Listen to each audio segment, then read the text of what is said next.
This area was given to the Greek government because the owner could not pay his debts. He couldn't pay his taxes for getting the land, I don't know exactly. And the government has been trying to sell it ever since. So they tried in the 90s, they tried in 2000.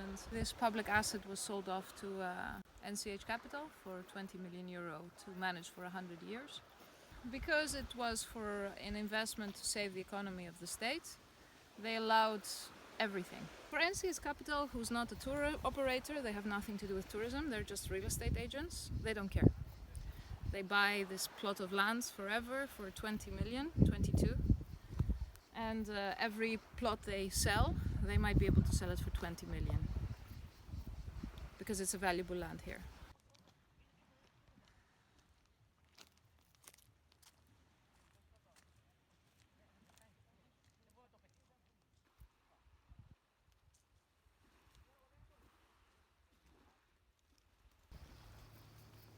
So this will be gone, right and left. All of this will be built. On that part is where they want to put the beach bar, and then in the sea they want to put a wooden construction to have people have their drinks there. And here they will construct the villas.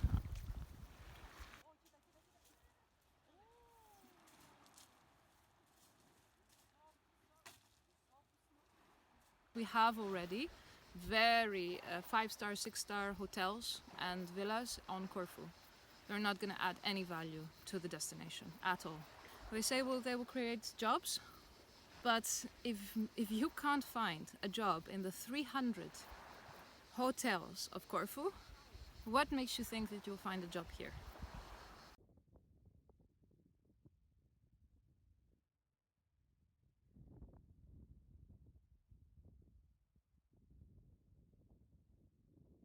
Corfu is very special, but if we destroy all nature and everything that makes Corfu special, then it won't matter for the tourists if they go to Turkey, to Santorini, to Crete or to Corfu. So we need to create and maintain a strong identity that is different from other places. And Erimitis, the way it is now, can be used to strengthen that identity as a place that is actually very, very green, very lush, with a lot of nature. So we need these places if we want to have good quality visitors to continue coming. I think a lot of people here in Corfu, especially during the quarantine and a season with no work from tourism, maybe they will wake up and see that we do need places to hike, we do need places to just rejuvenate. We need to respect nature a bit more. And scientists say that as long as we destroy habitats and destroy wildlife, these viruses will come more and more and more. So what are we thinking? Are we just going to make all Corfu like Singapore? Just concrete? Is that what we want?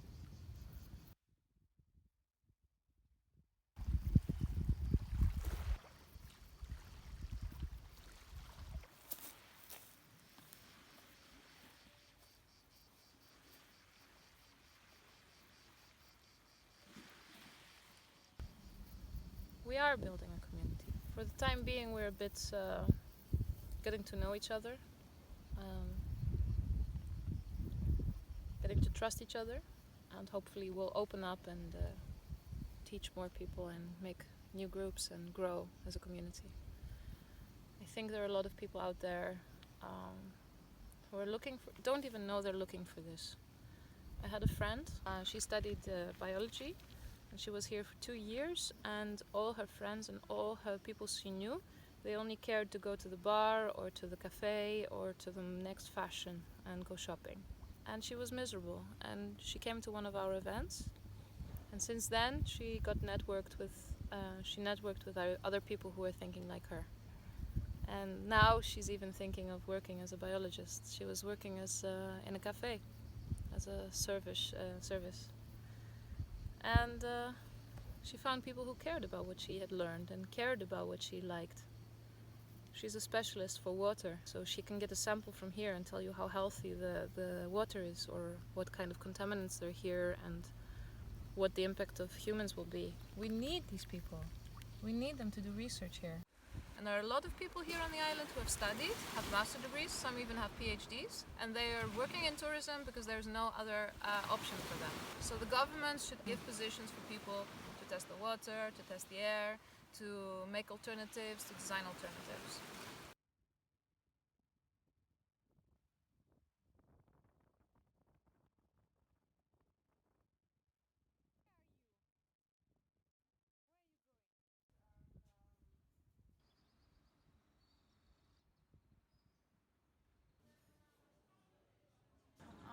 I want people to see that we're not like a ghost that says saveerimitis, saveerimitis. We want to see that we are real and people are supporting us and they can see it. When they enter a store, they will see it. You know, like it's there. It's not gone. They will put their names here, an email, phone. If they want to put a sticker on the door, and also if they want to be part of actions. The things that we have to do are urgent. In 1 month they're going to start building and destroying the forest. We cannot wait to talk and not do something. Older people, they like doing everything in their way, and it's a kind of old way, and they don't like doing it. They like talking about it and not doing a lot of things. Younger people can make happen. They work more quickly, they want to make it happen now.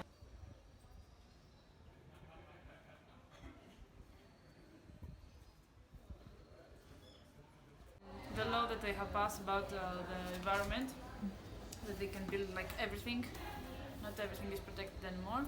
They did it at night with only them, and all the organization about the environment didn't know about it. They weren't there so they can say something. They didn't know that it's going to happen that.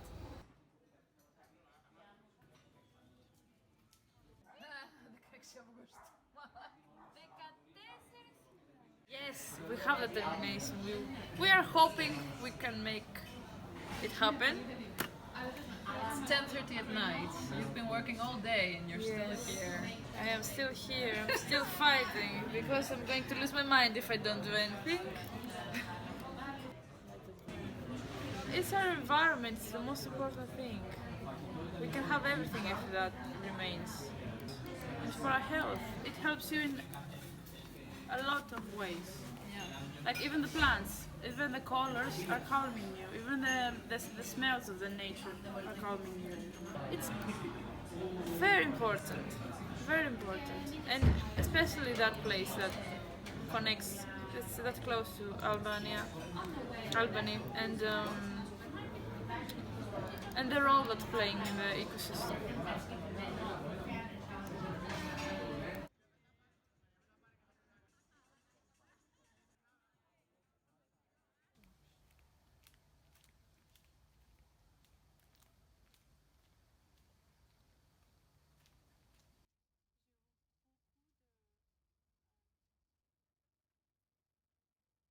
Everything seems so far away when you read about it in a newspaper or you see it on TV or on the social media. You know, you're thinking, okay, you hurt. You know, you see what happened in Mauritius, for example, and it hurts. It hurts, but you don't know what you can do exactly, except sharing, maybe donating. The only thing that I would feel like really do something would go there and volunteering, but you can't go to every place in the world where there's the environmental catastrophe and be there and do everything. I'd love nothing more than doing that, but you know, it's not, at my age, it's not a possibility to just do that. But here it's something that you don't expect it, you just don't, you know. It's here, it's a place so beautiful where so many powerful people live, actually, you know. Next to that, Rothschild has property there, and you're like, how can this happen? It doesn't make sense that anyone would let this happen. That Corfu's let this happen. In the modern day, it just makes so much sense to not to create tourism around something beautiful, not through it. The craziest thing is that there was no coverage about any kind of protest from the locals. No newspaper said anything, and that's because big newspapers are very much controlled by the politicians. It's kind of my duty and our duty, everyone's duty, to point at that and say that's not right, and overcome that somehow. People I've talked to, they're older too. They've given up. They don't think there's anything that can be done. They don't know the power of a mass. That that when people actually, which is what I believe and what I've seen around the world, I've seen social media, and what I hope happens, that when enough people gather, they can't be ignored. There's this movement among young people here. Fridays for Future is happening here in Corfu too. This is a movement over time.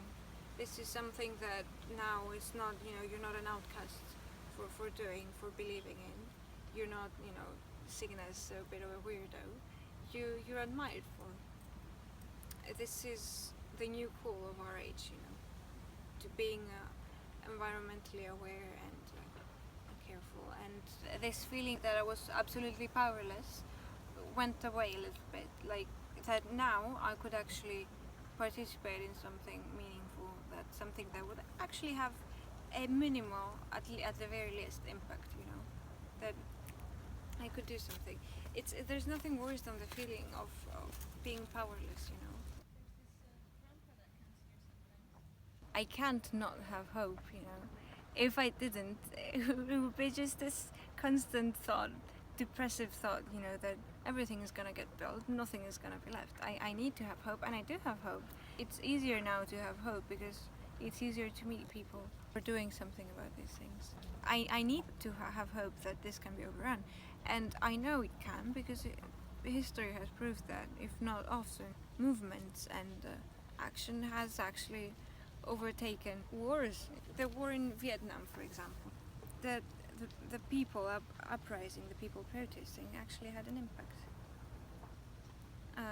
And that's what can happen with the natural world. And that's what should happen.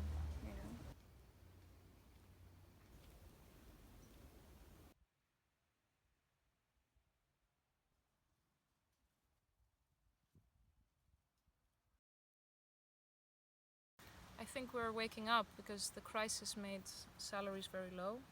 We're not making almost any money by working very hard. So if you cannot have a financial healthy life, then the environment will never be your priority.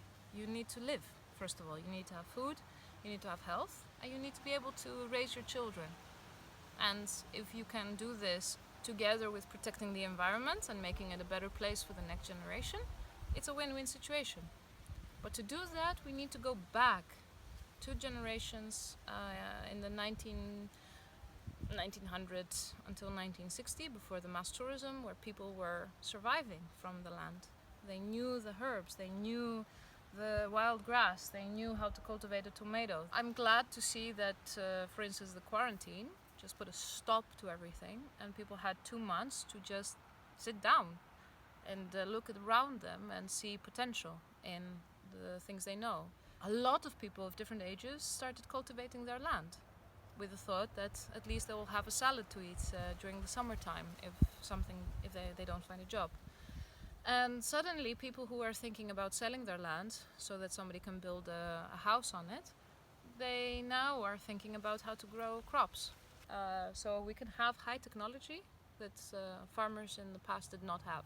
So we can have all the warm water and amendments and internet that we have now and still be farmers. The young will stay farmers, but new kind of farmers. New kind of farmers, yes. So they will sell their own products, they will combine, they will use marketing, they will use branding to have a good product, Yes. and will also find a way to make money and survive. So that's one thing I think is going to happen.